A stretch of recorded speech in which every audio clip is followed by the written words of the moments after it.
আপনি কি বিশ্বাস করতে পারেন যে মুষলধারে বৃষ্টিতে একটা গাড়িকে ধাক্কা দিয়ে ৩টে গরিব বাচ্চার ভাগ্য বদলে যেতে পারে? টাকা ছাড়া, পরিচয় ছাড়া, কোনো স্বার্থ ছাড়া, শুধুমাত্র একটা দয়ালু কাজ।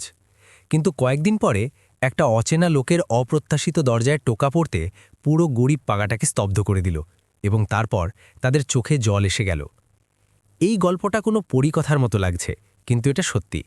যেখানে ভালোত্ব শেষ হয় না, বরং চুপচাপ একটা অলৌকিকতার বীজ বুনে দেয়। নিজের সিটবেল্ট বেঁধে নিন, কারণ যা আপনি শুনতে চলেছেন তা আপনার হৃদয়কে ছুঁয়ে যাবে। গ্রামীণ ভারতের আকাশটা কোনো বড় রূপোর চাদরের মতো লাগছিল, যা ধানের ক্ষেত আর বাতাসে দোলা খাওয়া নারকেল গাছের ওপর ছেয়ে গিয়েছিল। দুপুর থেকেই বৃষ্টি শুরু হয়ে গিয়েছিল। যখন বিক্রম মালহোত্রা স্থানীয় প্রশাসনের সাথে প্রাথমিক মিটিং শেষ করে জেলা অফিস ছেড়েছিলেন, তার গ্রুপের দ্বারা কোটি কোটি টাকার বিনিয়োগ করা প্রজেক্ট আনন্দ শিখার রিসর্ট তার প্রাথমিক কাগজপত্রের কাজ শেষ করে ফেলেছিল। এখন শুধু সেই জমির শেষ সার্ভে বাকি ছিল, যা নদীর ধারে অবস্থিত। একটা লম্বা স্ট্রিপ ছিল যেখানে কয়েকটা বাড়ি বেঁচেছিল, আর একটা পুরনো শ্যাওলাধরা কমিউনিটি সেন্টার ছিল। বিক্রম নিজের নতুন রেঞ্জ রোভার নিজেই চালাচ্ছিলেন। তিনি ড্রাইভারকে সাথে আনতে চাননি। অনেকদিন হয়ে গিয়েছিল যখন তিনি এমন গ্রামের এলাকায় এসেছিলেন, আর মাঝে মাঝে তাকে শান্তি পছন্দ হতো, শহরের ব্যস্ত ফোন কল আর মিডিয়ার চাপ থেকে দূরে। গাড়িটা কাদামাখা ছোট রাস্তায় ফিসলাচ্ছিল। দুপাশে বাঁশের ঝাড় আর মাছের পুকুর ছিল।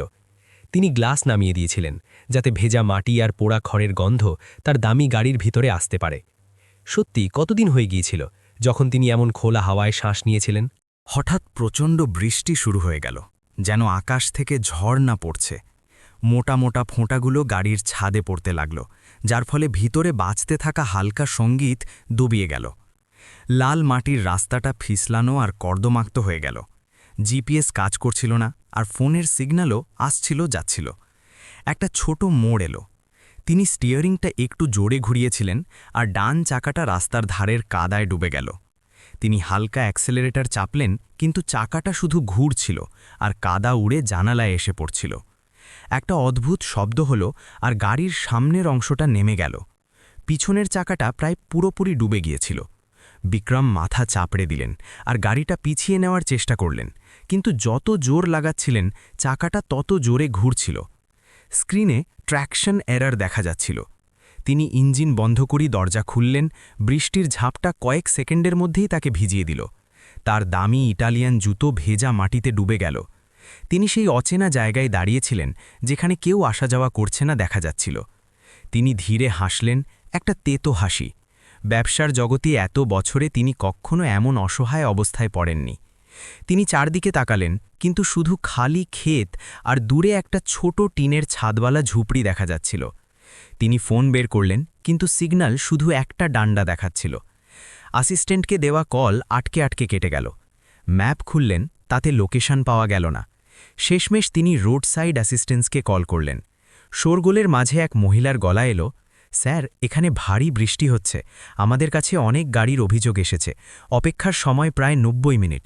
বিক্রম রাগে বললেন, আমি ক্ষেতের মাঝে দাঁড়িয়ে আছি। এটা কোটি টাকার গাড়ি, কোনো বলদের গাড়ি নয়। দয়া করে তাড়াতাড়ি কাউকে পাঠান।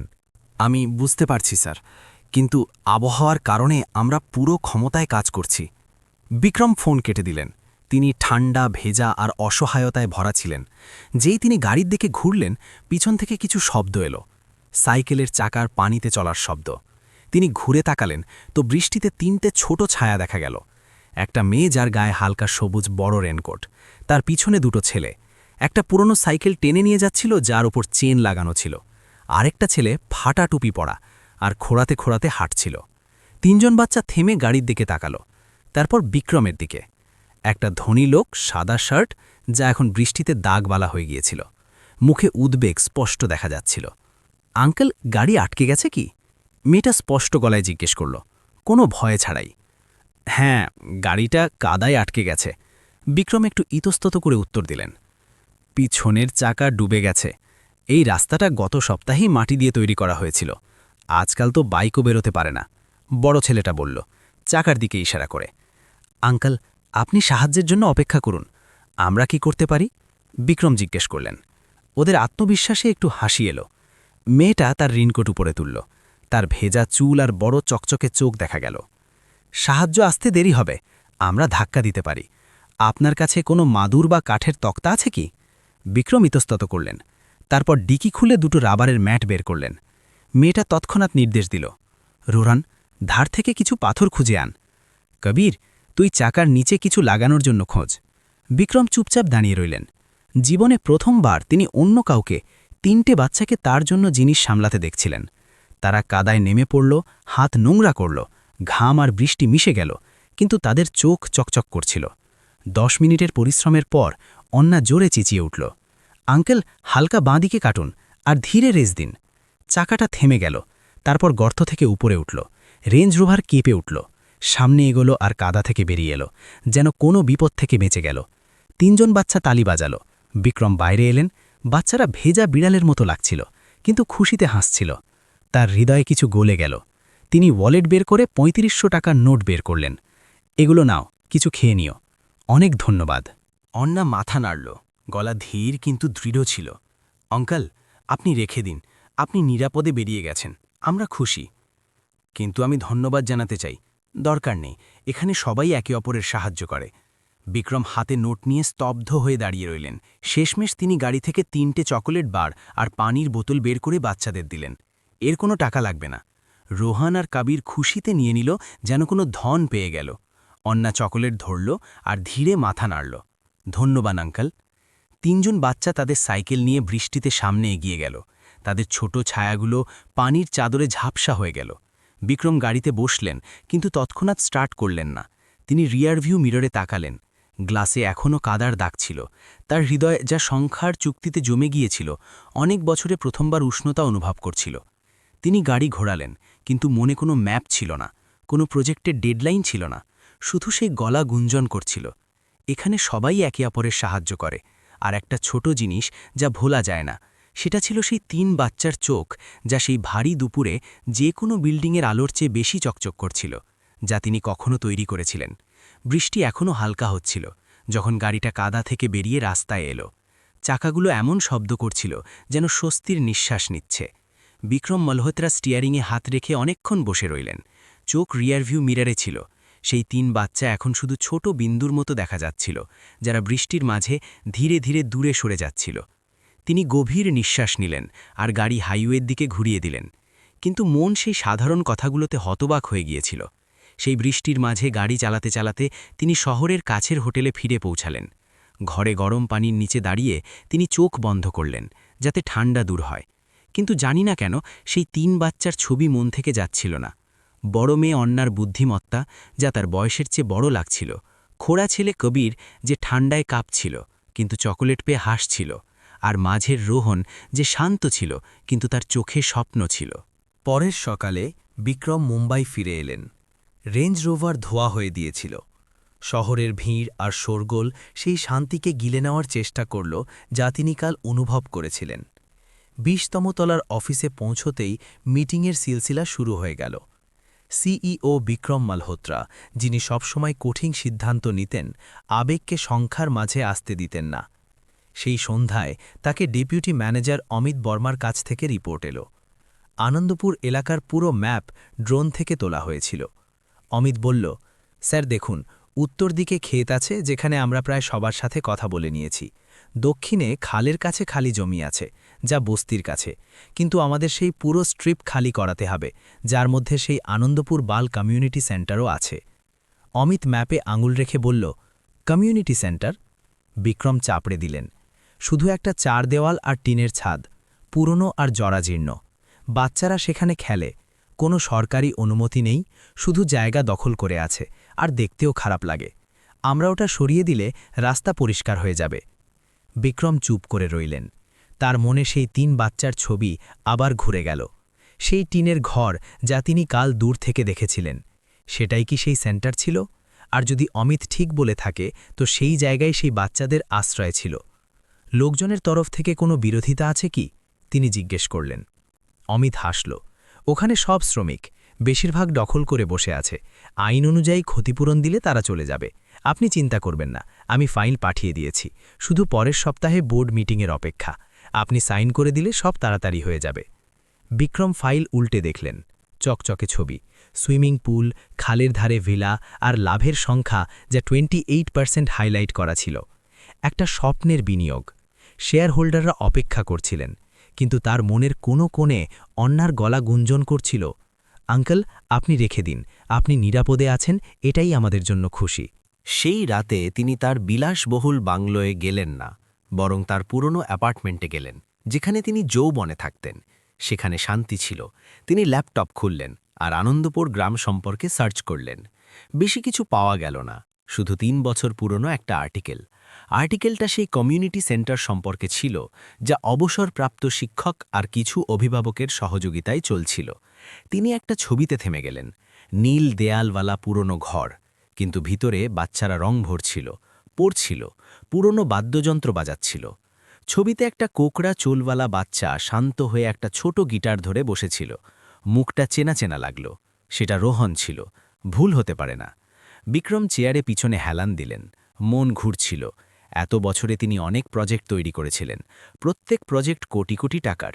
কিন্তু কি কখনো তিনি থেমে ভেবেছিলেন যে সেই জায়গা লোকজনের জন্য কি মানে রাখে? সেই জমি কি শুধু সম্পত্তি ছিল, নাকি স্মৃতি, শৈশবের একটা অংশ? পরের সকালে তিনি বোর্ডরুমে গেলেন। অমিত বর্মা আর সিঙ্গাপুরের 2 জন বিনিয়োগকারী বসেছিলেন। প্রজেক্ট ফাইল তাদের সামনে রাখা ছিল। আজ আমরা সাইন করে নেব, পরের সপ্তাহে কাজ শুরু, অমিত পেন ধরতে ধরতে বলল।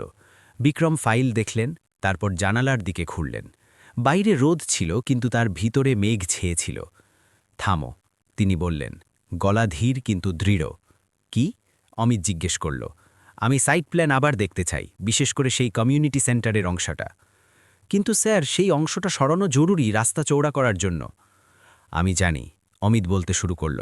বিক্রম কথা কেটে দিলেন। আমি জানি, কিন্তু আমি এটাও জানি যে প্রত্যেক জায়গাকে এত সহজে মুছে ফেলা যায় না।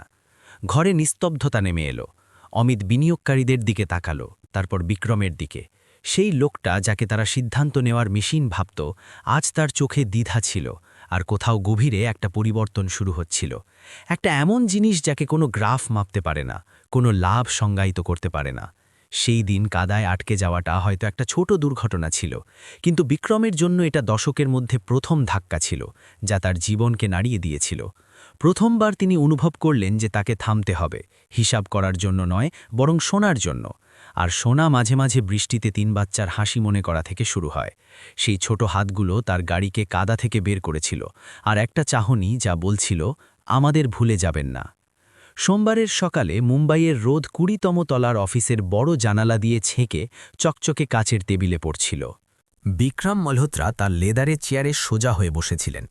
তার সামনে প্রজেক্ট ফাইলের একটা স্তূপ ছিল, যা কোম্পানির লোগো দেওয়া কালো ফোল্ডারে সুন্দর করে রাখা ছিল। সবকিছু সব সময়ের মতো সময় মতো আর বিস্তারিতভাবে তৈরি ছিল। টেবিলে রাখা কফি এখনও গরম ছিল, কিন্তু তিনি এক চুমুকও খাননি। তার চোখ প্রথম পাতায় ছাপা মোটা অক্ষরগুলোতে আটকে ছিল।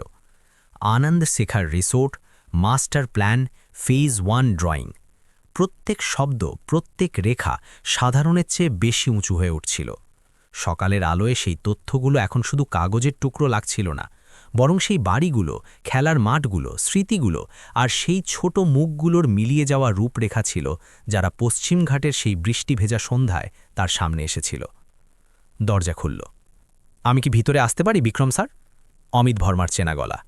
এক উচ্চাকাঙ্ক্ষী আর নির্ণায়ক ডেপুটি সে আত্মবিশ্বাস নিয়ে ভিতরে এলো, হাতে ল্যাপটপ আর পানির বোতল। কফি? বিক্রম জিজ্ঞেস করলেন, দস্তাবেজ থেকে চোখ না তুলে। আমি খেয়ে নিয়েছি। কাল রাত প্রায় ভোর পর্যন্ত জেগে ফিনান্সিয়াল ডেটা চেক করেছি, কাল সকালের বিনিয়োগকারী মিটিংয়ের প্রস্তুতির জন্য। সবকিছু খুব ভালো লাগছে। অমিত টেবিলে ল্যাপটপ রেখে চালু করল আর উত্তেজিত হয়ে বলল, আপনি কি এটা দেখেছেন? সত্যি বলতে স্যার, এটা বছরের সেরা প্রজেক্ট। বিনিয়োগ শুধু 900 কোটি, কিন্তু 2 বছরের রিটার্ন 30% পর্যন্ত যেতে পারে। আর মিডিয়ার জন্য আমরা পরের সপ্তাহের শুরুতে বিজনেস ম্যাগাজিনে একটা এক্সক্লুসিভ আর্টিকেলের ব্যবস্থা করেছি। বিক্রম মাথা নাড়লেন, আঙুল দিয়ে পরের পাতা উল্টে দিলেন। তুমি এই এলাকায় বেশি সময় ধরে আটকে আছো। তিনি ম্যাপের ধারে লাল সার্কেল করা অংশের দিকে ইশারা করলেন, যেখানে একটা ছোট নোট লেখা ছিল, আনন্দপুর বাল কমিউনিটি সেন্টার, এরিয়া 320 বর্গমিটার, ক্যাটাগরি 4 স্ট্রাকচার, সংরক্ষণ লিস্টে নেই। ওটা পুরনো ঘর, ওটাকে তো সরাতেই হবে স্যার। ওটা রিসোর্টের প্রবেশদ্বার থেকে আসা মেইন ইন্টারনাল রোডকে বাধা দিচ্ছে।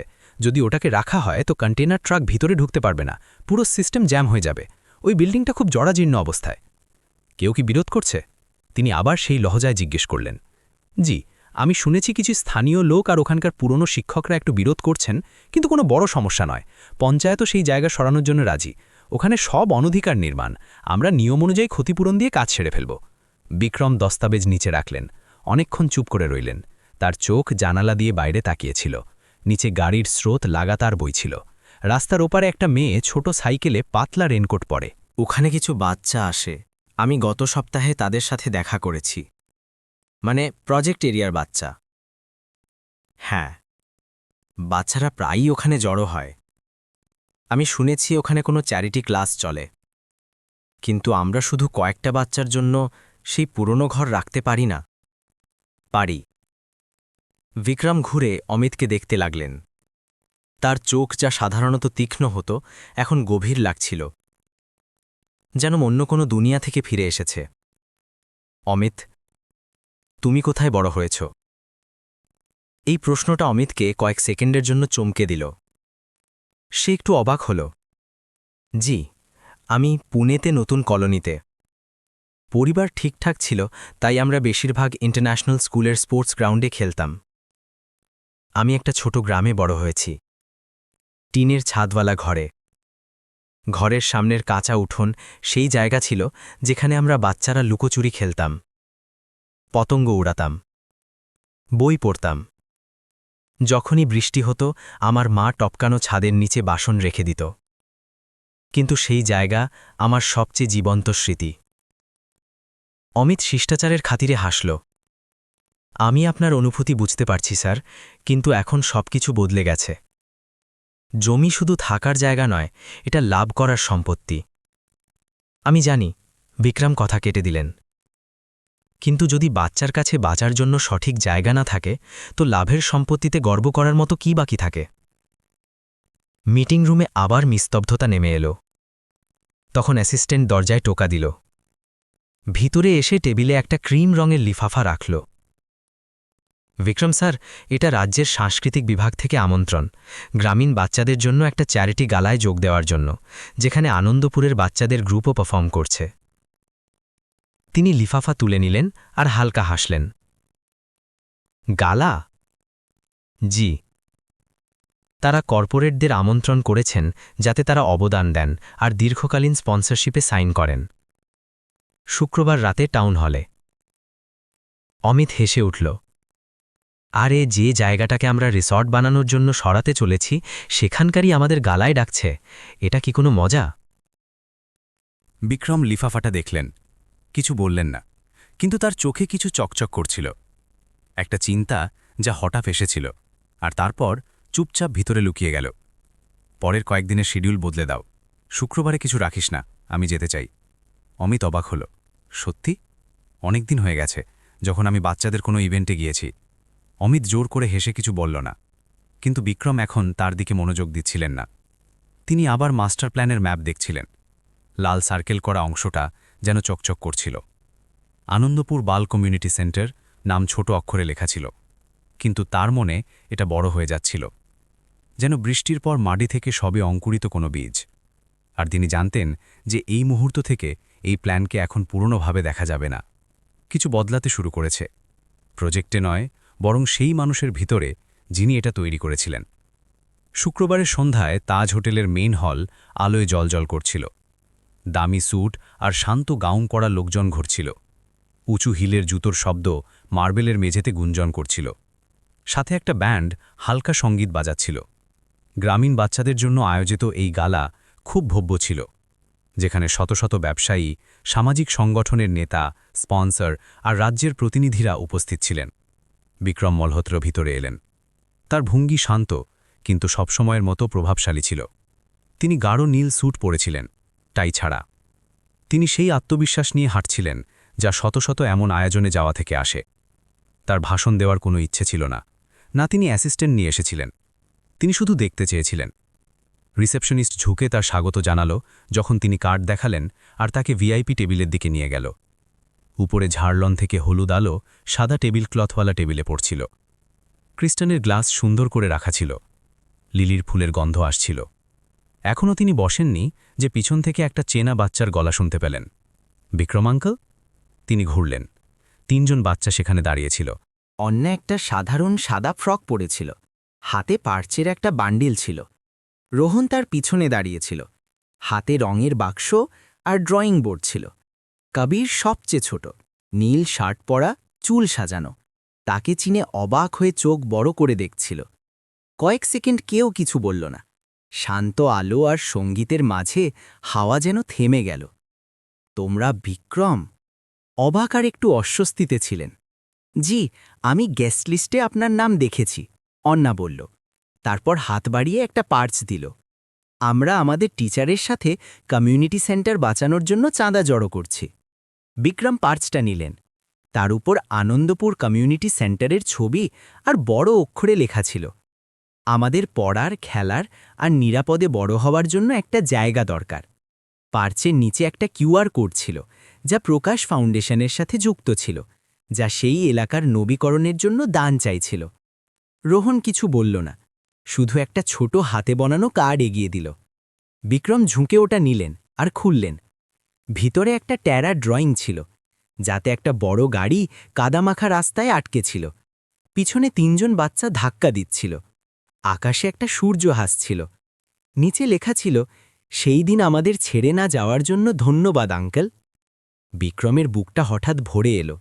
তিনি তিনজন বাচ্চাকে দেখলেন আর ধীরে জিজ্ঞেস করলেন, তোমরা কার সাথে এসেছ? অন্না ঘুরে হলের কোণের দিকে ইশারা করল, যেখানে এক বয়স্ক মহিলা লাঠি ধরে বসেছিলেন। তার নেমপ্লেট পড়া ছিল সুনিতা দেগে, অবসরপ্রাপ্ত শিক্ষিকা। আনন্দপুর স্বয়ংসেবক গ্রুপের প্রধান সুনিতা ম্যাম আমাদের বছরের পর বছর পড়াচ্ছেন। তিনিই আমাদের মুম্বাই নিয়ে এসেছেন। আমরা তার সাহায্য করছি পার্চ বিতরণে। বিক্রম মাথা নাড়লেন। অন্না হালকা হাসল আর তার দুই ভাইকে নিয়ে সামনে এগিয়ে গেল। কিন্তু ঘুরতে ঘুরতে সে পিছনে ঘুরে ধীরে বলল, আমরা ভাবিনি যে আপনার সাথে এখানে দেখা হবে, কিন্তু আমার খুব খুশি হয়েছে। বিক্রম কিছু বললেন না, শুধু হালকা মাথা নাড়লেন। আর সেই তিন বাচ্চাকে কুর্সির মাঝ দিয়ে যেতে যেতে অতিথিদের কাছে আশা ভরা চোখে পার্স দিতে দেখতে রইলেন। সেই বাচ্চাদের মধ্যে কেউ জানত না যে লোকটাকে তারা পার্স দিচ্ছে সেই জায়গার ভাগ্যের সিদ্ধান্ত নেওয়ার লোক, যাকে তারা তাদের ঘর বলে। সে টেবিলের দিকে ঘুরল, কিন্তু এখন মন শান্ত ছিল না। শেয়ার, মার্কেট আর বিনিয়োগ নিয়ে চলা কথা আর হাসি এখন ফিকে লাগছিল। তার হৃদয় যেন কেউ সত্যি আর নির্দোষতা দিয়ে ঝাঁকুনি দিয়েছে। বিক্রম স্যার একটা হাত তার কাঁধে থাপ্পড় মারল। অমিত বার্মা, সব সময়ের মতো বাঁধন করে আত্মবিশ্বাস ভরা হাসি নিয়ে। আশা করিনি যে আপনার সাথে এখানে দেখা হবে। আমার মনে হয়েছিল আপনি শুধু টেক আর রিয়েল এস্টেটের গালাই যান। একটু বদলও দরকার। বিক্রম ধীরে উত্তর দিলেন। অমিত চারদিকে তাকালো, গলা নামালো। সে তিন বাচ্চাকে দেখল। সুন্দর লাগছে, কিন্তু আবেগকে মাথায় চাপতে দেবেন না। পুরো আনন্দপুর সোনার খনি। শুধু সেই জায়গাটা পরিষ্কার করে দিলে প্রজেক্ট রকেটের মতো উড়বে। আমরা কয়েকটা দুঃখী চোখের জন্য থেমে থাকতে পারি না।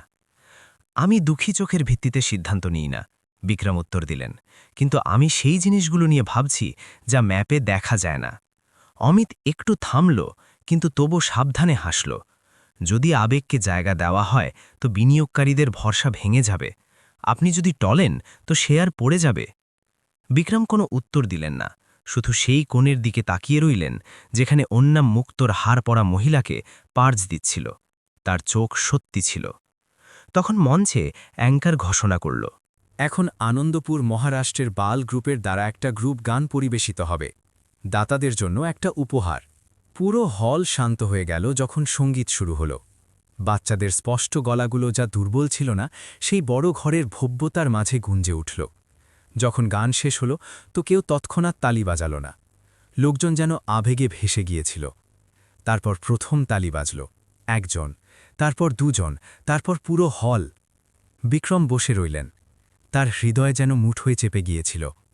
সেই রাতে হোটেল থেকে বেরিয়ে তিনি ড্রাইভারকে ডাকলেন না। তিনি নিজে হেঁটে মেরিন ড্রাইভের ধারে হাঁটতে লাগলেন। সমুদ্র থেকে আসা হাওয়া ঠান্ডা ছিল। তিনি একটা ছোট স্টলে থেমে বড়া পাও অর্ডার করলেন। গরম বড়া আর ঝাল চাটনির স্বাদ তাকে 12 বছর বয়সের স্মৃতি মনে করিয়ে দিল। সেই সময় যখন সেরা নাস্তা সাদা পাও আর চা হতো। তিনি অন্যা নিয়ে সেই ট্যানা ড্রয়িং নিয়ে কবিরের চোখ নিয়ে আর রোহনের শান্ত ভঙ্গি নিয়ে ভাবছিলেন। আর তিনি নিজেকে জিজ্ঞেস করলেন, যদি সেই বাচ্চারা সেই জায়গা থেকে হারিয়ে যায়, যদি সেই কমিউনিটি সেন্টার ভেঙে সুইমিং পুল আর ভিলা বানানো হয়, তো পরের পেন্টিং কে বানাবে? সেই বাচ্চাদের স্মৃতি কে সংরক্ষণ করবে? আর কি তিনি সত্যি কিছু স্মরণীয় বানাচ্ছেন, নাকি শুধু কিছু ভেঙে ফেলছেন যা আগে থেকেই সুন্দর ছিল? অনেক বছরে প্রথমবার বিক্রম মলহোত্রাকে মনে হল যে তার কাছে কোনো স্পষ্ট উত্তর নেই। শুধু একটা জিনিস যা তিনি নিশ্চিতভাবে জানতেন, যে কাল সকালে তিনি আবার আনন্দপুর যাবেন। প্রজেক্টের জন্য নয়, বরং সেই ধন্যবাদের জন্য যা বৃষ্টিতে মোমের রং দিয়ে লেখা হয়েছিল। সকাল এখনও পুরোপুরি হয়নি। সূর্যের রশ্মি দিগন্তে সবে ঝিলিক দিচ্ছিল, যখন একটা রূপোর রঙের পিকআপ ট্রাক হাইওয়ে ছেড়ে সেই সরু কাঁচা রাস্তায় মোড় নিল যা আনন্দপুর গ্রামের দিকে যায়। বিক্রম মলহোত্রা সামনের সিটে বসেছিলেন। গাড়িতে নিস্তব্ধতা ছিল, শুধু বজরি রাস্তায় চাকার ঘর্ষণের শব্দ আসছিল। ড্রাইভার প্রজেক্ট সার্ভে টিমের একটা যুবক বারবার রিয়র ভিউ মিরারে তাকাচ্ছিল, আর মাঝে মাঝে চুরি করে বিক্রমের দিকেও তাকাচ্ছিল। হয়তো কারণ সে খুব কমই কোম্পানির ম্যানেজিং ডিরেক্টরকে ছুটির দিনে নিজে কনস্ট্রাকশন সাইটে ফিরতে দেখেছে, তাও একটা সাধারণ লোকের মতো সাধারণ কাপড়ে। গ্রামের রাস্তা একই ছিল, শুধু আজ বৃষ্টি হচ্ছিল না। সকালের রোদ নারকেল গাছ থেকে ছেঁকে পড়ছিল, আর দুপাশের সবুজ ধানের ক্ষেতে একটা সোনালি আস্তরণ দিচ্ছিল। হাওয়ায় খড়ের গন্ধ আর ক্ষেতের ভেজা মাটির গন্ধ ছিল। রাস্তার ধারে একটা মহিষ আলস্যে ঘাস চিবোচ্ছিল। গাড়ির শব্দ শুনে সে মাথা তুলল। তার চোখে সেই বেপরোয়া ভাব ছিল, যেন দুনিয়ার কোনো চিন্তা নেই। স্যার, আমরা পৌঁছে গেছি, ড্রাইভার বলল, আর গাড়ি সেই খালি মাঠের কাছে থামালো যেখানে কয়েকদিন আগে বিক্রমের গাড়ি কাদায় আটকে গিয়েছিল। আনন্দপুর বাল কমিউনিটি সেন্টার তাদের ঠিক সামনে ছিল। টিনের ছাদের রং ফিকে হয়ে গিয়েছিল, নীল দেয়ালে শ্যাওলা আর স্যাঁতসাথে দাগ ছিল, কিন্তু আজ সেই জায়গা আসার চেয়ে বেশি জমজমাট ছিল। ঘরের পাশে একটা বড় বটগাছের নিচে বাচ্চারা লম্বা সারিতে বসেছিল। একটা শিক্ষিকা তাদের ড্রয়িং শেখাচ্ছিলেন, যেখানে কিছু বড় লোক উঠোন পরিষ্কার করছিল আর বাল্ব বদলাচ্ছিল। পরিবেশ এমন ছিল যেন কোনো উৎসব বা বড় আয়োজনের আগের পরিষ্কার চলছে। বিক্রম চুপচাপ দাঁড়িয়ে দেখছিলেন। তখন জানালায় অন্যার ছোট ছায়া দেখা গেল। সে একটা কাঠের বোর্ড ঝুলিয়ে দিচ্ছিল, যার ওপর লেখা ছিল আনন্দপুর বাল কমিউনিটি সেন্টার, যেখানে স্বপ্নের শুরু হয়। বিক্রম গাড়ি থেকে নেমে এখনও কয়েক পা বাড়িয়েছিলেন যে পিছন থেকে একটা গলা এলো, বিক্রম আঙ্কেল। তিনি ঘুরলেন। অন্না দৌড়ে এলো। তার মুখ খুশিতে চকচক করছিল। তার পিছনে কবির ছিল, যার হাত আর মুখে কিছু লাগানো ছিল, আর রোহন তার ড্রয়িং বলি বুকে জড়িয়ে দাঁড়িয়েছিল। আপনি এখানে আবার কেন ফিরে এলেন? অন্না একটু সংকোচ করে জিজ্ঞেস করল। আপনি কি প্রজেক্ট চেক করতে এসেছেন? না। বিক্রম তার গলাকে যতটা সম্ভব নরম রেখে উত্তর দিলেন, আমি তোমাদের সাথে আর এই কমিউনিটি সেন্টারে দেখা করতে এসেছি।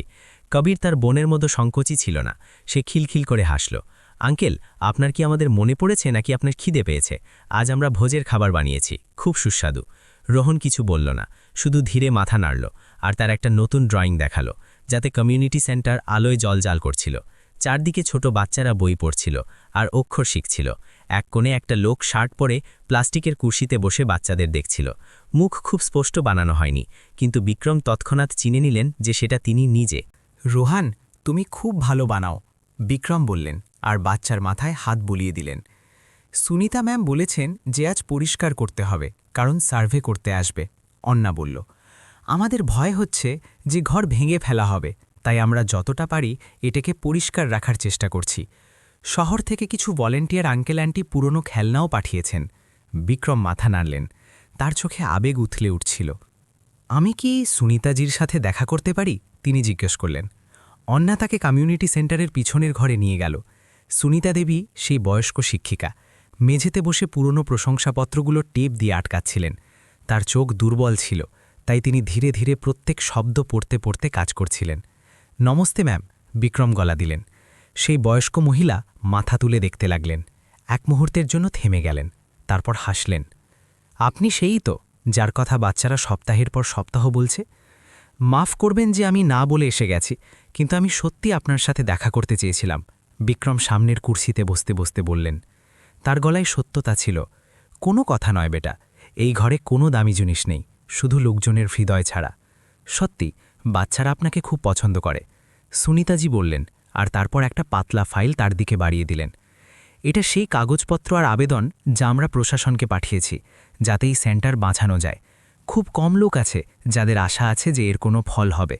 বিক্রম ফাইল খুললেন আর প্রত্যেক লাইন পড়লেন। হাতে লেখা আবেদন, বলপেনে করা টেরা সই, কিন্তু তাতে দৃঢ়তা স্পষ্ট দেখা যাচ্ছিল। কিছু পাতায় পানির দাগ ছিল, হয়তো বৃষ্টির বা হয়তো চোখের জলের। সুনিতাজি, যদি এই জায়গা বাছাতে হয় তো আপনার সবচেয়ে বেশি কিসের দরকার? বিক্রম জিজ্ঞেস করলেন। বয়স্ক শিক্ষিকা তাকে অনেকক্ষণ দেখলেন। সবচেয়ে বেশি দরকার সময়ের। সময়ে যাতে এই টপকানো ছাদ ঠিক করা যায়, সময়ে যাতে এই ছোট বাচ্চাদের বিশ্বাস হয় যে কেউ তাদের কথা শুনছে, আর যদি সম্ভব হয় তো এমন কোনো মানুষের দরকার যে ভাঙার আগে পুরনো জিনিসের দাম বোঝে।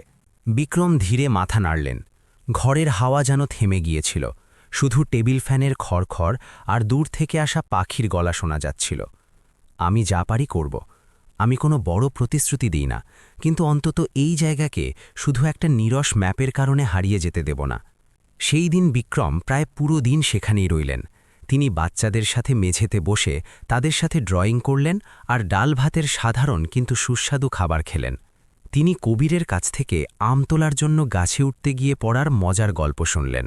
রোহনের ধীর গলায় স্থপতি হয়ে এই ঘরকে সুন্দর বানানোর স্বপ্ন শুনলেন, আর অন্যার কাছ থেকে কবিতা শুনলেন। সেই কবিতাগুলো যা সে পুরনো লাইব্রেরির বই থেকে শিখেছিল, কিন্তু যাতে এই ছোট গ্রামের আকাশের চেয়েও বড় স্বপ্ন লুকানো ছিল। সন্ধ্যা নামার আগে যখন তিনি যেতে লাগলেন তো কমিউনিটি সেন্টারের উঠোনে থেমে একবার পিছনে ঘুরে দেখলেন।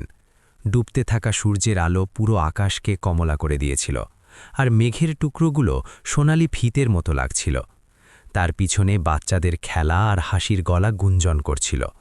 বিক্রম জানতেন যে তিনি এখন সেই পুরনো মানুষ নন, আর আনন্দপুর, যা তার কাছে শুধু একটা প্রজেক্ট সাইট ছিল, এখন তার কেরিয়ারের সবচেয়ে কঠিন সিদ্ধান্তের শুরু হয়ে গিয়েছিল।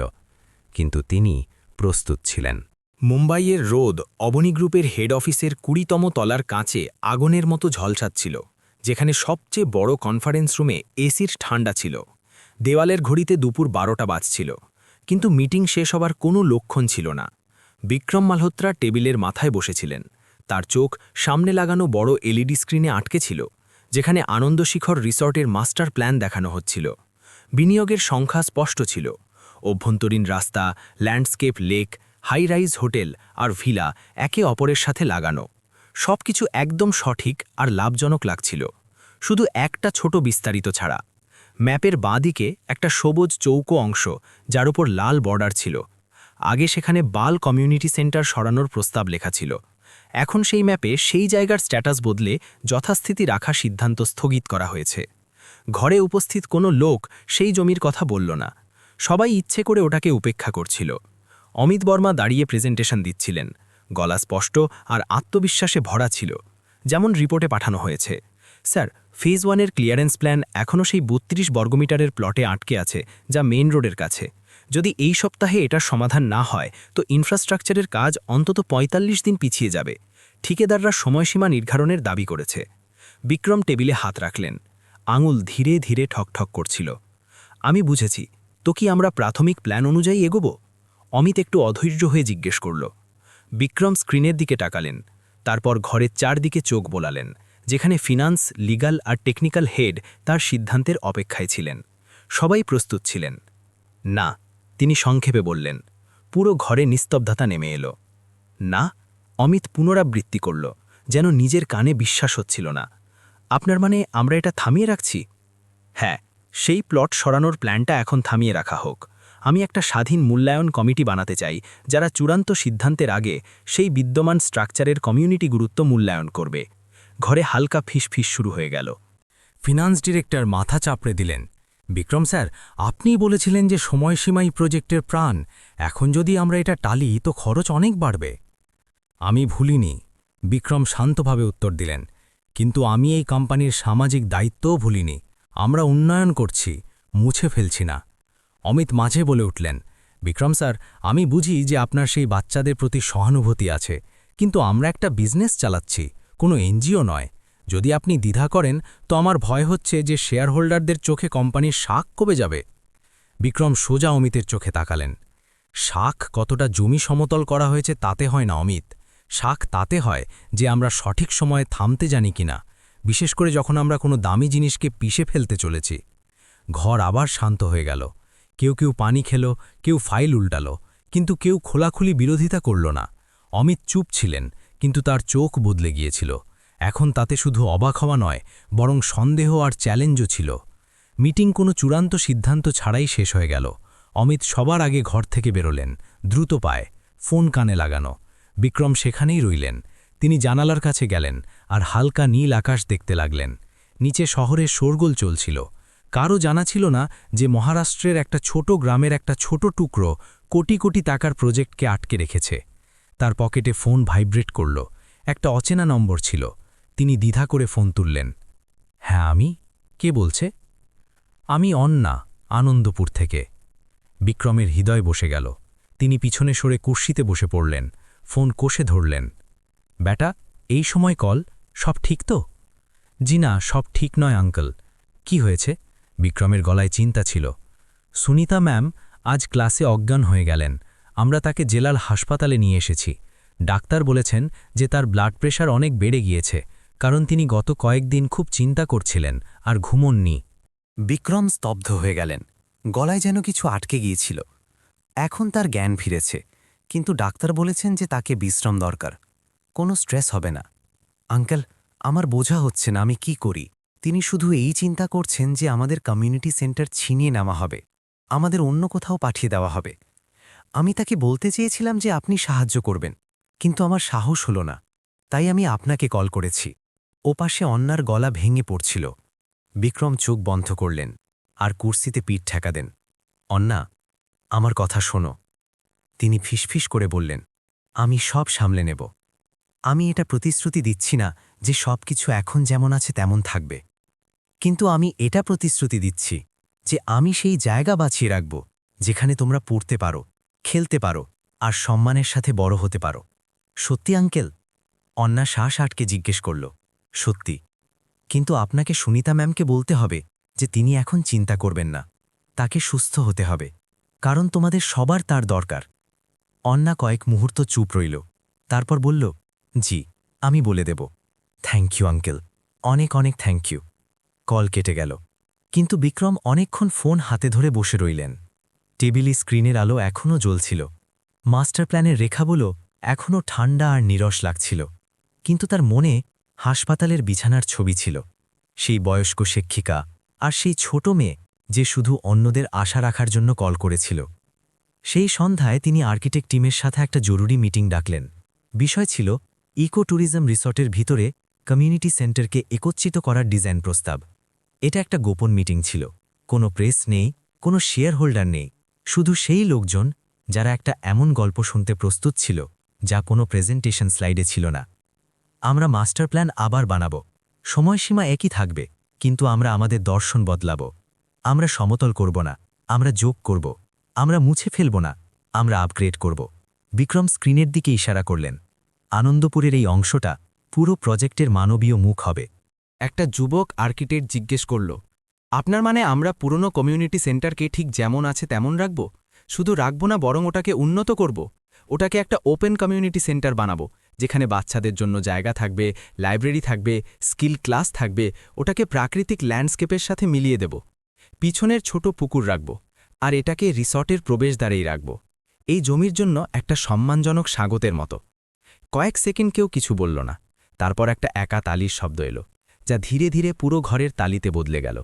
এটা কোনো অসম্ভব স্বপ্নের জন্য ছিল না, বরং সত্যতার জন্য, যে বসের ভিতরে এখনও একটা হৃদয় ধুকপুক করছে।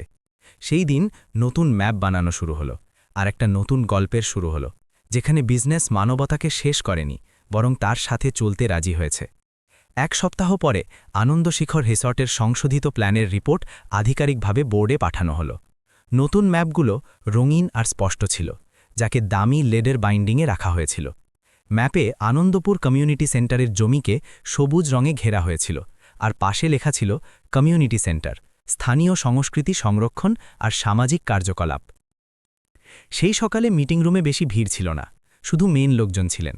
Managing director Vikram Malhotra, CEO Amit Barma, প্রধান আর্কিটেক্ট, লিগ্যাল আর ফাইন্যান্সের প্রতিনিধি।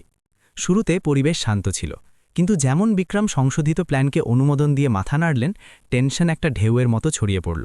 সবার আগে বললেন আমিতি, বিক্রম স্যার, সত্যি বলতে কি এটা আপনার চূড়ান্ত সিদ্ধান্ত? কারণ যদি তাই হয় তো আমাকে সতর্ক করতে হবে যে হংকংয়ের বড় শেয়ার হোল্ডাররা এতে খুশি হবেন না।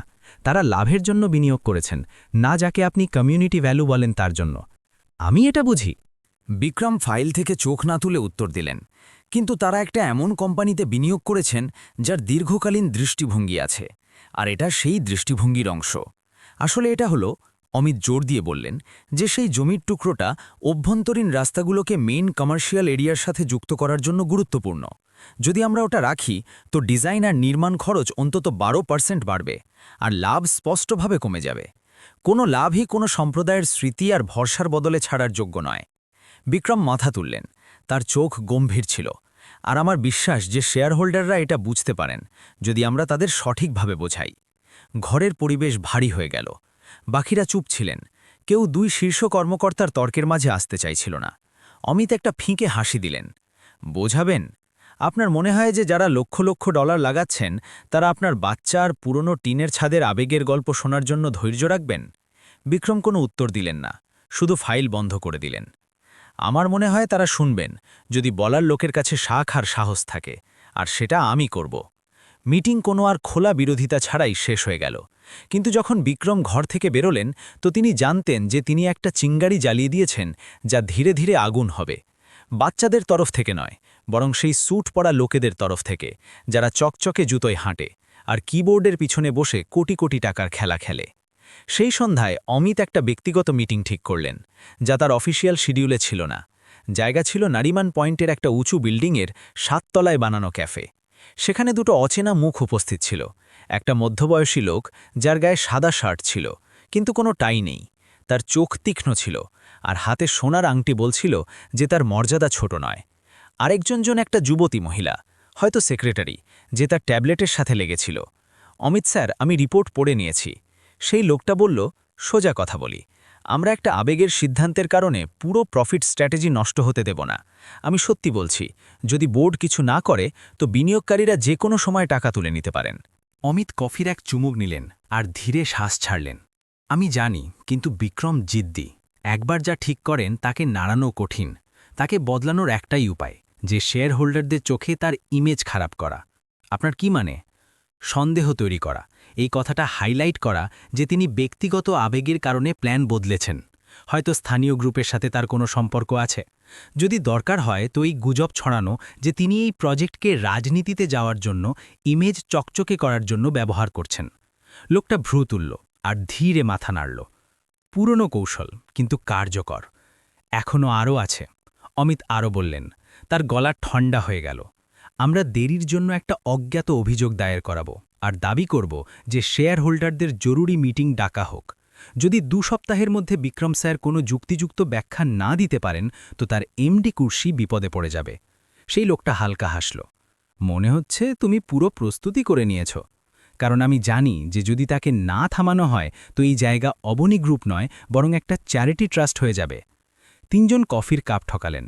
সন্ধ্যার ডুবতে থাকা আলো জানালা দিয়ে আসছিল আর তাদের ঠান্ডা ষড়যন্ত্রের ওপর একটা হলুদ আস্তরণ দিচ্ছিল। পরের দিন একটা নামকরা ফিনান্সিয়াল ফোরামে একটা অজ্ঞাত আর্টিকেল ছাপা হলো। শিরোনাম ছিল, বিজনেস নাকি চ্যারিটি সংস্থা, আনন্দ শিখর প্রজেক্ট আর লাভের সমঝোতার গল্প। আর্টিকেলটা দ্রুত ভাইরাল হয়ে গেল। কমেন্টের বন্যা এলো। কেউ কমিউনিটি সেন্টার বাঁচানোর সিদ্ধান্তের প্রশংসা করল, কিন্তু বেশিরভাগ বিক্রমের ব্যক্তিগত উদ্দেশ্য নিয়ে প্রশ্ন তুলল। একই সময়ে বড় শেয়ার হোল্ডারদের অজ্ঞাত ইমেল পাঠানো হলো, যাতে দেরির কারণে হওয়া ক্ষতির দস্তাবেজ অ্যাটাচ করা ছিল। ভাষা তীক্ষ্ণ ছিল, আর অভিযোগ করা হয়েছিল যে কোম্পানির নেতৃত্ব শেয়ার হোল্ডারদের স্বার্থের জায়গায় আবেগীয় স্বার্থকে প্রাধান্য দিচ্ছে। অবনী গ্রুপের পিআর ডিপার্টমেন্ট ঘাবড়ে গেল। এক সকালেই মিডিয়া সংকট দাঁড়িয়ে গিয়েছিল। অভ্যন্তরীণ মিটিং লাগাতার চলছিল। কেউ কিছু নিশ্চিত করে বলতে পারছিল না, কিন্তু সবাই জানত যে টার্গেট বিক্রম মালহোত্রা। বিক্রম অবাক হননি, কিন্তু তার মন ভারী ছিল। তাকে নিজের কুর্সি যাওয়ার ভয় ছিল না। তাকে চিন্তা করছিল এই কথা যে যদি তিনি এই সময় হারেন তো সেই মূল্যবোধগুলোর রক্ষা কে করবে যা তিনি বাঁচানোর চেষ্টা করছিলেন। এক রাত দিনভর মিটিং আর প্রতিরক্ষার পর তিনি তার অফিসে একা বসেছিলেন। ডেস্ক ল্যাম্প জ্বলছিল আর নতুন ডিজাইনগুলো এখনও টেবিলে ছড়ানো ছিল। ফোন আবার ভাইব্রেট করল। অন্যার মেসেজ ছিল, আঙ্কেল, আমরা এখনই কমিউনিটি সেন্টারের বাইরে নতুন বোর্ড লাগিয়েছি। আমরা লিখেছি, এই জায়গা এখনও আমাদের, কারণ আপনি আমাদের ছাড়েননি। আপনি নিজের খেয়াল রাখবেন। বিক্রম ফোনটা অনেকক্ষণ ধরে রাখলেন। তার চোখ ঝাপসা হয়ে গিয়েছিল, হয়তো ডেস্ক ল্যাম্পের আলোর কারণে বা হয়তো হৃদয়ের গভীরে লুকানো কোনো আবেগ বাইরে আসার কারণে। যদিও সামনে ঝড় দাঁড়িয়েছিল, কিন্তু তিনি জানতেন যে তিনি পিছিয়ে যেতে পারেন না। পদের জন্য নয়, নামের জন্য নয়, বরং সেই ছোট মানুষগুলোর জন্য যারা তার ওপর ভরসা করেছিল। আর সেই ভরসা এত দামি ছিল যে তার জন্য শেষ নিঃশ্বাস পর্যন্ত লড়া যায়। শনিবারের সকালে অবনী গ্রুপের বিল্ডিং মেইন হল থেকে কনফারেন্স ফ্লোর পর্যন্ত আলোয় জ্বলজ্বল করছিল। শেয়ার হোল্ডারদের জরুরি মিটিংয়ের ঘোষণা তাড়াহুড়ো করে করা হয়েছিল, কিন্তু তবু সব গুরুত্বপূর্ণ লোক জড়ো হয়ে গিয়েছিলেন। দেশ বিদেশের বড় বিনিয়োগকারী, শীর্ষ ম্যানেজমেন্ট, লিগ্যাল প্রতিনিধি, বিজনেস জার্নালিস্ট আর মুম্বাইয়ের রিয়েল এস্টেট জগতের কিছু পরিচিত মুখ। বিক্রম মালহোত্রা কাচের দেয়ালের কাছে একা দাঁড়িয়েছিলেন, নিচে বয়ে যাওয়া ট্রাফিক দেখছিলেন। টাই ঠিক ছিল, শার্ট ইস্ত্রি করা ছিল। কারও ধারণা ছিল না যে তার ভেতরে ঝড় চলছে। তিনি প্রশ্নের ভয় পান না, তিনি পুরো প্রস্তুতি করেছিলেন। কিন্তু তিনি জানতেন যে অনেক বছরে প্রথমবার তাকে এমন কিছুর প্রতিরক্ষা করতে হবে যার সরাসরি সম্পর্ক লাভের সাথে নয়, বরং নৈতিকতার সাথে। ঠিক 9:45-এ তিনি হলে ঢুকলেন। ফিসফিস বন্ধ হয়ে গেল। সব আলো মাঝে রাখা পোডিয়ামে কেন্দ্রীভূত ছিল, যেখানে সাদা ব্যাকগ্রাউন্ডে অবনী গ্রুপের লোগো চকচক করছিল। তার সামনে সাদা টেবিল ক্লথওয়ালা লম্বা শাড়িতে লোকজন বসেছিলেন। সবার হাতে নতুন সংশোধিত রিপোর্ট ছিল। প্রোগ্রাম মডারেটর, একটা যুবক কর্মচারী স্পষ্ট গলায় মিটিং শুরু করল। এখন আমরা ম্যানেজিং ডিরেক্টর মিস্টার বিক্রম মালহোত্রাকে আমন্ত্রণ জানাচ্ছি যে তিনি আনন্দ শিখর রিসোর্টের প্ল্যানে বদল আর সময়সীমায় পড়া প্রভাবের কারণগুলো উপস্থাপন করুন। বিক্রম পোডিয়ামে এলেন। তার হাতে কোনো কাগজ ছিল না। তার গলা গভীর আর ধীর ছিল, কিন্তু গুঞ্জন করছিল। সম্মানিত শেয়ার হোল্ডাররা, আমি জানি যে আপনারা আজ এখানে একটা বিশেষ কারণে উপস্থিত। আমরা প্রজেক্টের উন্নয়নের প্ল্যানে একটা অপ্রত্যাশিত বদলের সম্মুখীন হচ্ছি, কিন্তু আমি চাই যে আপনারা আমাকে সংখ্যা থেকে শুরু করার বদলে একটা ছোট গল্প শোনার অনুমতি দিন। 3 সপ্তাহ আগে আমি আনন্দপুর নামের একটা ছোট জায়গায় ভারী বৃষ্টিতে আটকে গিয়েছিলাম। সেখানকার 3টে স্থানীয় বাচ্চা, যারা আমাকে চিনতও না, কিছু না চেয়ে আমার গাড়িকে কাদা থেকে বের করেছিল। তারপর আমি সেই পুরনো কমিউনিটি সেন্টারে গিয়েছিলাম যেখানে তারা সময় কাটায়, আর আমি সেখানে এমন একটা জিনিস দেখেছি যা আমাদের মাস্টার প্ল্যানে দেখানো হয়নি, আর সেটা হলো মানবতা। তিনি কয়েক সেকেন্ডের জন্য চুপ করলেন। হলে অদ্ভুত নিস্তব্ধতা নেমে এলো। আমি সেই কমিউনিটি সেন্টার বাঁচানোর সিদ্ধান্ত শুধু আবেগে ভেসে নয়, বরং এজন্য নিয়েছি কারণ এটা আমাদের জন্য একটা সুযোগ যে অবনী গ্রুপ উন্নয়নের একটা নতুন প্রজন্মের প্রতীক হয়, যা আরও মানবীয় আর টেকসই। কারণ উন্নয়নের মানে তখনই যখন আমরা কাউকে পিছনে ফেলে যাই না। কিছু শেয়ার হোল্ডাররা একে অপরের দিকে তাকালেন। প্যাসিফিক ফান্ডের প্রতিনিধি মহিলা ধীরে মাথা নাড়লেন, যেখানে সিঙ্গাপুরের পুরনো বিনিয়োগকারী মিস্টার লিম সামনে ঝুঁকে পড়লেন। কিন্তু অমিত বর্মা বিক্রম চুপ হতেই দাঁড়িয়ে পড়লেন। মাফ করবেন, কিন্তু আমাকে বিরোধিতা করতে হবে, অমিত জোরে বললেন। বিক্রম সাহেব, আপনি ধারণা মিশিয়ে ফেলছেন। ব্যক্তিগত দয়া কবে থেকে দীর্ঘকালীন বিনিয়োগ কৌশল ভাঙার কারণ হয়ে গেল? যে কোনো ধরনের দেরি থেকে খরচ বাড়বে, যার সরাসরি প্রভাব শেয়ার হোল্ডারদের লাভে পড়বে। বিক্রম তৎক্ষণাৎ উত্তর দিলেন না। তিনি টেকনিক্যাল টিমকে ইশারা করলেন যে পিছনে লাগানো বড় স্ক্রিন চালু করুন। স্ক্রিনে ছবির একটা সিরিজ দেখানো শুরু হলো। এটা রিসর্টের ভিতরে একত্রিত নতুন কমিউনিটি সেন্টারের ডিজাইন ছিল, সাথে আর্কিটেক্টদের একটা স্বাধীন গ্রুপের বিশ্লেষণও ছিল। দয়া করে মন দিয়ে দেখুন, এই প্ল্যানের সাথে কমিউনিটি সেন্টারকে রাখা হয়েছে, আর এটাকে রিসর্টের ল্যান্ডস্কেপ আর সুবিধার সাথে সুন্দরভাবে যুক্ত করা হয়েছে। পূর্বাভাস বলছে যে এই সিদ্ধান্ত থেকে আনন্দ শিখরের ব্র্যান্ড ভ্যালু আর মিডিয়ায় ইতিবাচক আলোচনা প্রথম 2 ত্রৈমাসিকে অন্তত 28% বাড়বে। বিক্রম আবার ঘুরলেন। তার গলা স্পষ্ট ছিল। আমি সিদ্ধান্ত নেওয়ার জন্য আবেগ ব্যবহার করি না, আমি কৌশল ব্যবহার করি, দয়ার মাধ্যমে ব্র্যান্ড তৈরির কৌশল। হলের পিছন থেকে হালকা তালির শব্দ এলো। জাপানি বিনিয়োগকারী প্রতিনিধি দাঁড়িয়ে উঠে বললেন, আমরা নেতৃত্বের দৃষ্টিভঙ্গিতে ভরসা করে বিনিয়োগ করেছি। যদি একটা ছোট সাংস্কৃতিক জায়গা এত টেকসই মূল্য আনতে পারে, তো আমরা এর সমর্থন করি। আরও কিছু লোক মাথা নাড়তে শুরু করলেন। পরিবেশ ধীরে ধীরে বদলাতে লাগল। অমিত এখনও হার মানলেন না। আমি ম্যানেজিং ডিরেক্টরের জন্য আবার ভরসার ভোটের প্রস্তাব রাখছি। এখন যে সিদ্ধান্ত নেওয়া হয়েছে তা বোর্ড অনুমোদন করেনি। মডারেটর বিক্রমের দিকে তাকালেন। বিক্রম না করলেন না। আমি রাজি। যদি আপনাদের মনে হয় যে আমি এখন সক্ষম নই, তো আমি কুর্সি ছাড়তে প্রস্তুত, কিন্তু ভোটিংয়ের আগে দয়া করে আরেকটা কথা শুনে নিন। তিনি ইশারা করে ঘরের শেষ দরজা খোলার নির্দেশ দিলেন। একটা মহিলা ভিতরে এলেন। তিনি সুনিতা দেবী ছিলেন। মুখ দুর্বল ছিল, কিন্তু চোখে চকচক করছিল। তার সাথে অন্না, কবির আর রোহন ছিল। তিনজন সাপ সাদা শার্ট পরে একটু লজ্জা পেয়ে কিন্তু গম্ভীর হয়ে দাঁড়িয়েছিল।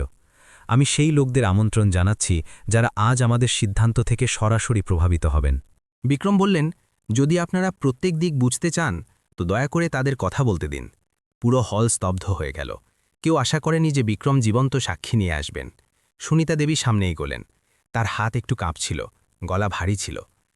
আমি এখানে ভিক্ষা করতে আসিনি। আমি শুধু ধন্যবাদ জানাতে চাই যে জীবনে একবার আমাদের মতো লোকদের, শিক্ষকদের, কৃষকদের আর বাচ্চাদের কেউ বাধা ভাবার বদলে প্ল্যানের অংশ ভেবেছে। অন্না তার পকেট থেকে একটা ছোট ড্রয়িং বের করে ওপরে তুলল। আমি নতুন কমিউনিটি সেন্টারের ড্রয়িং বানিয়েছি। আমি কল্পনা করেছি যে সুস্থ হওয়ার পর এটা কেমন দেখাবে। যদি আপনারা আঙ্কেল আন্টিরা চান তো আমি এই ড্রয়িং আপনাদের গিফট করতে পারি, যাতে আপনারা দেখতে পান যে সেই জায়গা শুধু আমাদের খেলার জায়গা নয়, বরং সেই জায়গা যেখানে আমরা ভালো মানুষ হয়ে বড় হই। পুরো হল শান্ত হয়ে গেল। কেউ কিছু বলল না। তখন একটা বড় শেয়ার হোল্ডার, মিস্টার খান্না, যিনি সাধারণত কম কথা বলেন, হঠাৎ দাঁড়িয়ে উঠলেন। আমার মনে হয় এখন সময় এসেছে যে অবনী গ্রুপ এমন সিদ্ধান্ত নেয়। আমি কমিউনিটি সেন্টার রাখার সমর্থন করি, আর আমার বিক্রমের ওপর পুরো ভরসা আছে। আরও হাত ওপরে উঠতে লাগল, আর তারপর ধীরে ধীরে পুরো ঘর সমর্থনে এলো। তাড়াতাড়ি ভোটিং করা হলো। চূড়ান্ত ফল ৮৬% শেয়ার হোল্ডার নতুন প্ল্যানের পক্ষে ছিলেন, আর ৯১% বিক্রমকে ম্যানেজিং ডিরেক্টর পদে রাখার জন্য ভোট দিলেন। বিক্রম মাথা ঝুঁকিয়ে ধন্যবাদ জানালেন। মঞ্চের আলোয় তার কপালে ঘাম চকচক করছিল, কিন্তু তার চোখে স্বস্তি ছিল। নিচে অন্না ধীরে সুনিতা ম্যামের হাত চেপে ধরল। রোহন লজ্জা পেয়ে হাসল, আর কবির ফিসফিস করে বলল, বিক্রম আঙ্কেল জিতে গেলেন। সেই হলে কারও জানা ছিল না যে সেই দিন অবনী গ্রুপের ইতিহাসে একটা গুরুত্বপূর্ণ মোড় হিসাবে মনে রাখা হবে, যেখানে প্রথমবার ঠান্ডা হিসাবের ওপর দয়ার জয় হয়েছিল, আর উন্নয়ন মানবতার রূপ নিয়েছিল। গ্রীষ্মের শুরু ছিল। আনন্দপুরের ক্ষেতে রোদ সোনার মতো বিছানো ছিল। ধানের শীষ পাকতে লাগল। বাতাসের ঝোঁকায় ক্ষেত সবুজ সমুদ্রের ঢেউয়ের মতো লাগছিল। আকাশ একদম পরিষ্কার ছিল। মাঝে মাঝে সাদা মেঘের টুকরো ভেসে গিয়ে পানি ভরা খালে নিজের ছায়া ফেলে যাচ্ছিল। এই সুন্দর দৃশ্যের মাঝে কমিউনিটি সেন্টার থেকে হাসি আর চিৎকারের গলা আসছিল, যা এখন একটা নতুন রূপ নিয়েছে।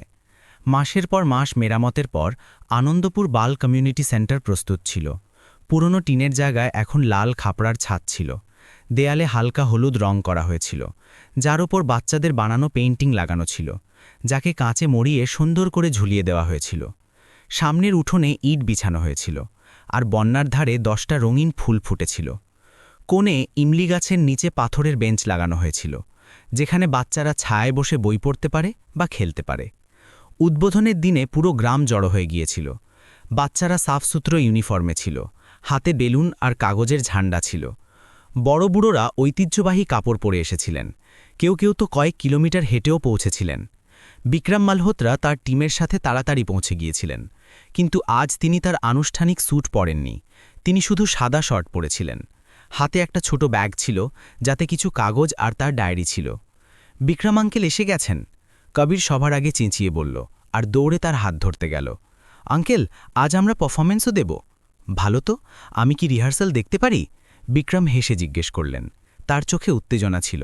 না না, অন্না দৌড়ে মাঝে এলো। এটা সারপ্রাইজ, আপনি শুধু প্রথম সারিতে বসুন। যখন আমরা করব তখন আপনি দেখে নেবেন। বিক্রম হেসে ফেললেন। অনেকদিন পর আমার মনে হচ্ছে যে কেউ এভাবে আমার অপেক্ষা করছে। ম্যানেজিং ডিরেক্টর হিসেবে নয়, বরং পরিবারের সদস্যের মতো। ছোট মঞ্চ কাঠের তৈরি ছিল, যার ওপর লাল কাপড় বিছানো ছিল।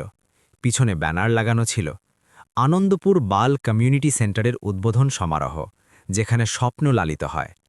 সুনিতা দেবী ভাষণ দিতে এলেন। তার গলা একটু কাঁপছিল, কিন্তু গর্বে ভরা ছিল। 1 বছর আগে আমাদের মধ্যে কেউ ভাবেনি যে এই জায়গা আবার জেগে উঠবে। দেয়াল ধসে পড়ছিল, ছাদ টপকাচ্ছিল, বাচ্চাদের পড়ার জন্য আলোও ছিল না। কিন্তু আজ সব বদলে গেছে। বদল শুরু হয়েছে একটা অচেনা লোক থেকে, বৃষ্টিতে একটা দেখা থেকে, আর সেই দিন থেকে আমরা ভারতের সঠিক কাজে আবার ভরসা করতে শুরু করেছি। তালির গড়গড়াহট গুঞ্জে উঠল। বিক্রম মাথা ঝুঁকিয়ে দিলেন। বিনয় নয়, বরং কারণ তার গলা ভরে এসেছিল।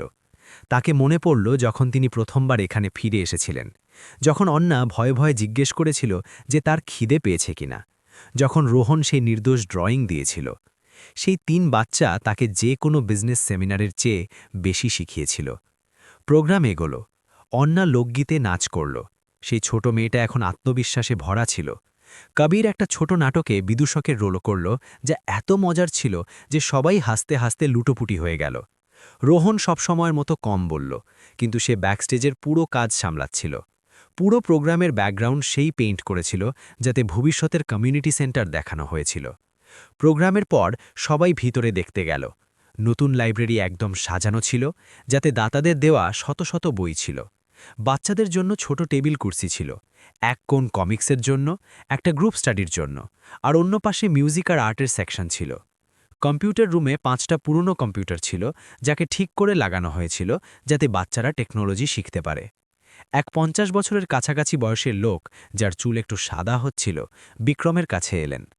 আমি আপনার বিরোধিতা করেছিলাম, কারণ আমার মনে হয়েছিল যে সেই জমি রাখলে আমাদের প্ল্যান খারাপ হয়ে যাবে, কিন্তু এখন আমি বুঝে গেছি যে উন্নয়ন শুধু ম্যাপ আর লাভে হয় না। বিক্রম বিনয়ের সাথে বললেন, ধন্যবাদ যে আপনারা আমাকে প্রমাণ করার সুযোগ দিয়েছেন। আমরা একদিনে দুনিয়া বদলাতে পারি না, কিন্তু এমন একটা ছোট গ্রাম থেকে শুরু তো করতে পারি। সেই লোকটা হাসতে হাসতে বললেন, আমি শুনেছি যে রাজ্য সরকার এই প্রজেক্টকে মডেল মেনে অন্য জায়গায়ও এমন সেন্টার বানানোর চিন্তা করছে। হয়তো আপনি যা করেছেন সেটা শুধু আনন্দপুর পর্যন্ত সীমাবদ্ধ থাকবে না। বিক্রম মাথা নাড়লেন, কিন্তু তিনি এত দূরের কথা ভাবছিলেন না। তিনি শুধু চাইছিলেন যে কাল এখানকার বাচ্চাদের কাছে পড়ার জন্য আরেকটা বই থাকবে, মনে রাখার জন্য একটা শিক্ষা থাকবে, আর সম্মানের সাথে বড় হওয়ার জন্য একটা জায়গা থাকবে। সন্ধ্যা নামতে লাগল, লোকজন যেতে লাগল। বিক্রম ইমলি গাছের নিচে বেঞ্চে একটু একা বসে রইলেন। অন্না এক গ্লাস লেবুর শরবত নিয়ে এসে তার পাশে বসল বিনা কথায়।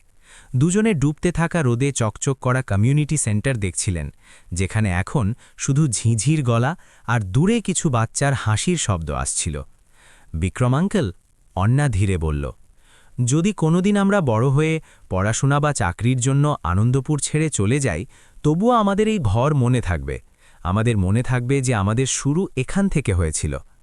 বিক্রম তৎক্ষণাৎ উত্তর দিলেন না। তিনি হেসে মেয়েটার কাঁধে হাত রেখে বললেন, একদিন তোমরা ফিরে আসবে, কারণ প্রত্যেকেরই আবার শুরু করার জন্য একটা জায়গার দরকার হয়। কাল আনন্দপুরের কি হবে কেউ জানে না, কিন্তু আজ এই জায়গা জেগে উঠেছে, শুধু ইট পাথরে নয়, বরং মানুষের আবেগ আর সেই ভরসায়, যা বৃষ্টিতে হাওয়া একটা দেখা থেকে জন্ম নিয়েছিল।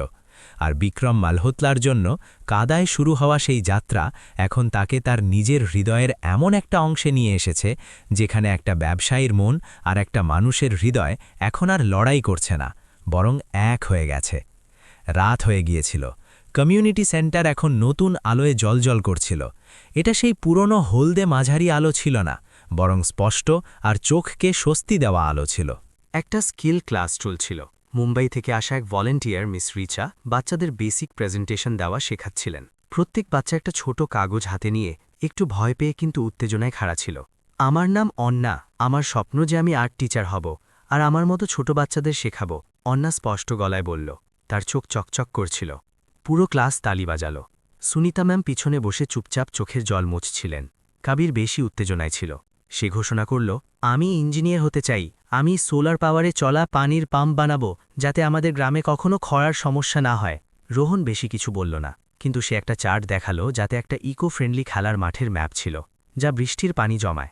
সে শুধু এইটুকু বলল, আমি এটা বানাতে চাই যাতে ভবিষ্যতে বাচ্চাদের খেলার জায়গা থাকে আর তারা কাদায় না পড়ে। বিক্রম সুনিতা ম্যামের পাশে বসে সব দেখছিলেন। তার হাতে সে কালো ডায়েরি ছিল, যাতে তিনি গত 20 বছর ধরে তার ক্যারিয়ারের গুরুত্বপূর্ণ মুহূর্ত লিখে আসছেন। কিন্তু আজ তিনি বিজনেস স্ট্র্যাটেজি বা শেয়ার হোল্ডারদের মিটিং নিয়ে লেখেননি। তার বদলে তিনি একটা পুরনো গাছের ছবি আঁকলেন, যার শিকড় মাটিতে গভীর ছিল, যার ছায়া ঘন ছিল, আর যার শিকড় থেকে নতুন চারা গজাচ্ছিল।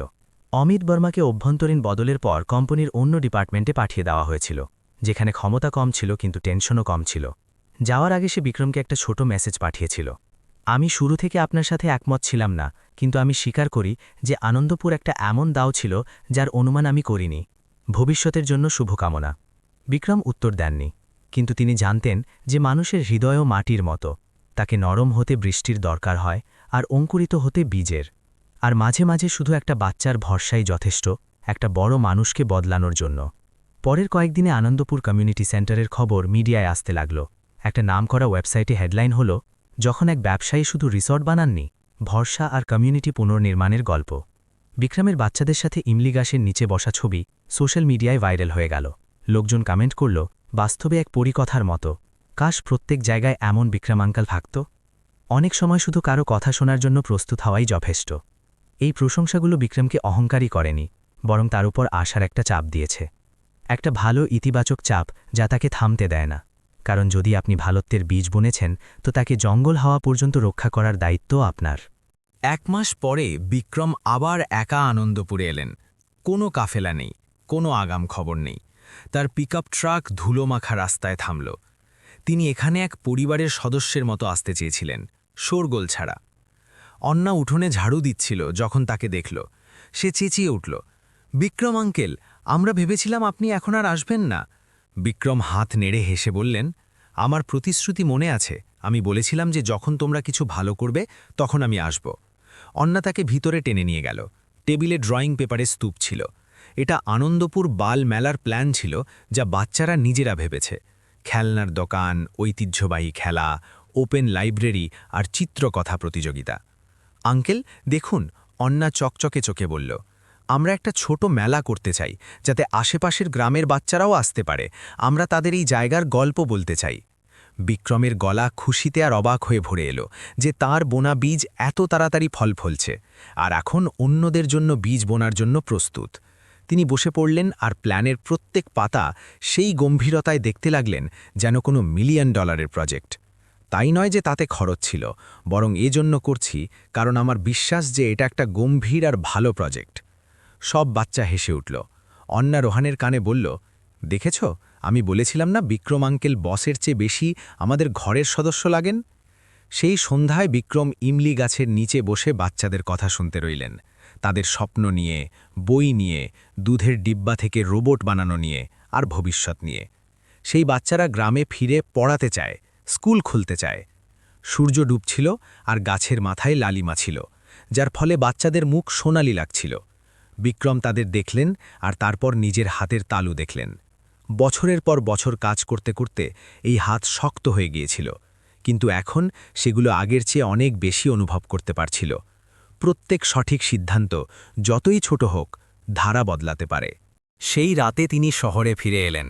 তার ডায়েরিতে সেই অধ্যায়ের শেষ লাইন লিখলেন, কিছু প্রজেক্ট লাভ আনে, কিছু প্রজেক্ট অর্জন আনে, কিন্তু আনন্দপুর সেই জায়গা যা আমাকে দ্বিতীয় জীবন দিয়েছে। আর কোথাও দূরে নদীর ধারে একটা ছোট গ্রামে কিছু বাচ্চা এখনও বীজ বুনছে, তাদের পেইন্টিং দিয়ে, তাদের হাসি দিয়ে, আর সেই দয়া দিয়ে যা আরও এগিয়ে নেওয়া হচ্ছে। কারণ মাঝে মাঝে মুষলধারে বৃষ্টিতে করা একটা অচেনা সাহায্য পুরো ভবিষ্যৎ বদলে দিতে পারে। এই গল্পটা শোনার জন্য সময় বের করে আপনার অনেক অনেক ধন্যবাদ। যদি আপনার ভিডিওর কন্টেন্ট মিনিংফুল লেগে থাকে, তো দয়া করে লাইক বোতাম টিপুন, এটাকে শেয়ার করুন, বা নিচে কমেন্ট বক্সে আপনার চিন্তা লিখতে দ্বিধা করবেন না। আপনার প্রত্যেক মতামত, প্রত্যেক পরামর্শ আর যে আবেগ আপনারা শেয়ার করেন, সেটা আমাদের জন্য একটা অনুপ্রেরণা, যাতে আমরা ভবিষ্যতে আরও ভালো ভিডিও আনতে পারি আর আমাদের কাজে উন্নতি করতে পারি। পরের ভিডিওতে আপনাদের সাথে আবার দেখা হবে। বন্ধুরা, আপনারা দুনিয়ার কোন কোন থেকে এই ভিডিও দেখছেন, দয়া করে নিচে কমেন্টে আপনার শহর বা রাজ্যের নাম অবশ্যই লিখুন। আমাদের জানতে খুব খুশি হবে। বিক্রম আর সেই 3 বাচ্চাদের এই গল্প আপনাদের কেমন লাগলো? এটা কি আপনাদের হৃদয়কেও ছুঁয়ে গেল? আমরা ঈশ্বরের কাছে প্রার্থনা করি যে আপনারা আর আপনাদের পরিবার সব সময় সুস্থ থাকুন, নিরাপদ থাকুন, আর আপনাদের জীবনে সুখ শান্তি থাকুক।